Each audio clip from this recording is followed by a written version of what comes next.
This episode of Techno Buffalo is brought to you by Domain.com. Hey, what's going on, guys? I'm Mark Consangan from Techno Buffalo, and on today's episode of Rumor Roundup, we have a lot on tap, including talk about Windows 10 releasing in July, Force Touch coming to the iPhone 6s and 6s Plus, and many more. Let's go ahead and get started. Microsoft so far has only said that it plans to release Windows 10 this summer.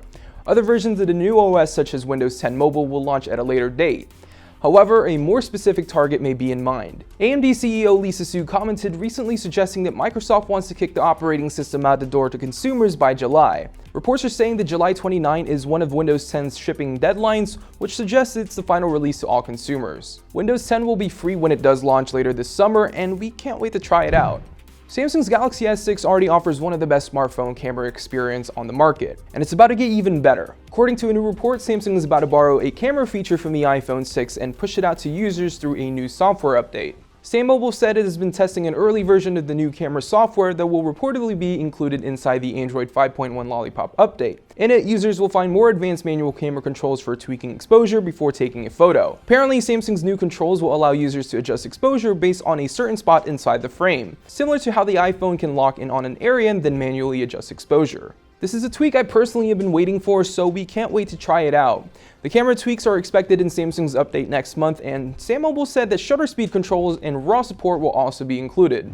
On to more Samsung rumors. The Galaxy S6 Edge is an impressive device, but Samsung could be planning something even more exciting for next year. A new report from Sam Mobile claims that the company is testing a dual-screen foldable phone called Project V or Project Valley. The device is still in an early development and it could be scrapped, but imagine if it does release. Sam Mobile's report is short on details, but it knows that Samsung's working on new gesture controls to let you quickly switch between the device's two separate screens. Samsung claimed it could launch a foldable smartphone by 2016, and although that may have been wishful thinking, it looks like Samsung is racing to keep its promise. For now, it's just a rumor, but we wouldn't be surprised to see more information and even a few images of this new Samsung device sooner rather than later. Much of Apple's focus at WWDC will reportedly be strengthening the security in iOS 9, but 9to5Mac has a big scoop that claims that the company is working on a major new predictive intelligence feature. Apple is allegedly going to introduce a new initiative currently codenamed Proactive, and it sounds a lot like Google Now. The system is being designed to leverage Siri, Contacts, Calendar,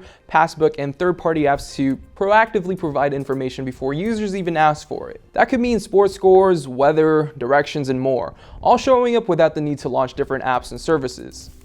9to5Mac says Proactive will be an entirely new layer within iOS and possibly replace the Spotlight pull-down menu for a screen to the left of the home screen. The new service will apparently show users a dedicated search bar along with information based around apps, contacts, and maps. Other information expected to show up in the Proactive screen includes favorite contacts, along with meetings, map directions, and when to leave for an event based on traffic. So yeah, it's pretty much like Google Now, but Apple's version. Let me stop the video real fast and thank our friends over at Domain.com. It's the place to go when the next great idea hits you.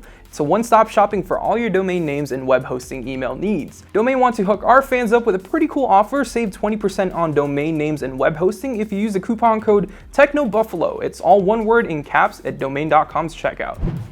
Last but not least, let's talk about the iPhone 6s and 6s Plus. A rumor last month began floating around claiming Force Touch was indeed coming to Apple's iPhone, but that it would be exclusive to the iPhone 6s Plus. According to Economic Daily News, however, supply chain sources claim that Force Touch is coming to both the iPhone 6s and 6s Plus, bringing the new technology to a massive audience. Technology which is capable of determining how hard or how soft a user is pressing has already been introduced to the Apple Watch, MacBook Pro, and the new MacBook, so it stands to assume that the iPhone is next on Apple's list. Apple is said to be designing a lot of the big changes in iOS 9 around Force Touch capabilities, but it's unlikely we'll learn the details at WWDC next month. Instead, Apple will probably sit on the news until the iPhone 6s and 6s Plus are revealed later this year, maybe in early September. In addition to Force Touch, the new iPhones are rumored to include an upgraded 12-megapixel camera, A9 processor, 2GB of RAM, and a new rose gold color option. Anyways, that's it for this episode of Rumor Roundup. Anything that I talked about in this video will be in a link down below. And if you guys enjoy this video, make sure to give it a thumbs up, and we will see you guys in the next one.